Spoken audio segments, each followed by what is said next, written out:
If I have shoulder pain, why should I look at my breathing? If I have hip pain, what does breathing have to do with it? If my back hurts, why is breathing one of the first things that I should look at? Let's dig into that a little bit.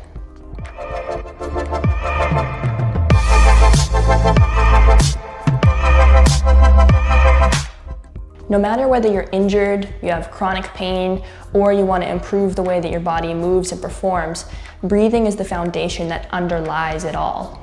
Why is that? The way that human bodies move is through a combination of expansion and compression. Really, all movement can be broken down into these two categories. A simple but really good illustration of this is if you picture the way an earthworm crawls around on the ground.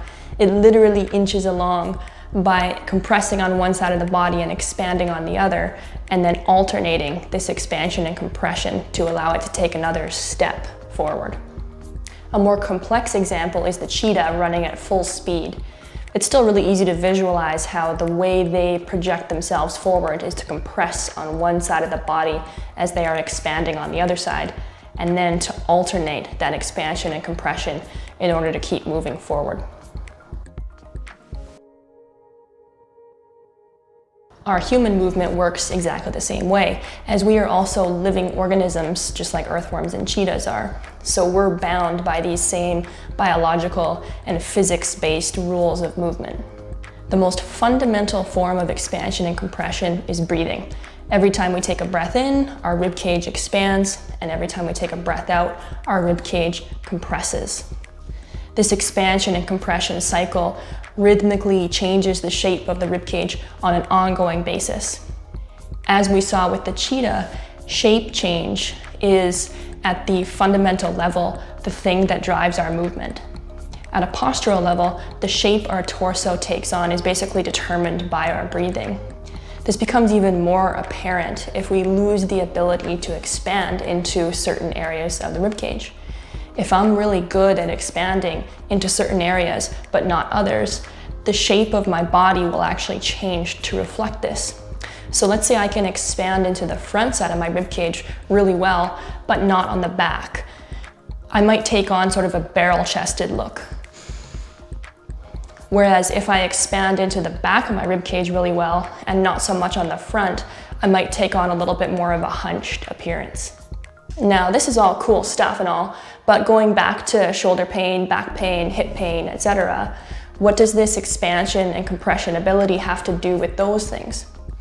Well, it's actually crucial because what shape your torso takes on determines what motions and how much motion is available at your extremities.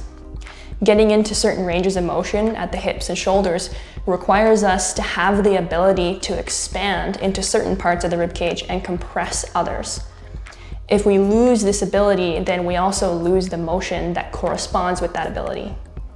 So as an example, if we use the illustration of touching our toes, the touching toes motion in a general sense requires compression on the front side of the body with expansion on the back side of the body as we fold over towards the floor.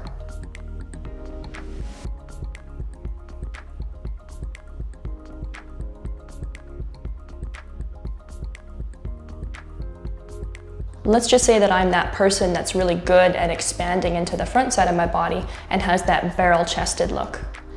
I might actually have too much expansion in the front of my body that I can't overcome, and too much compression on the back side of my body that I can't expand.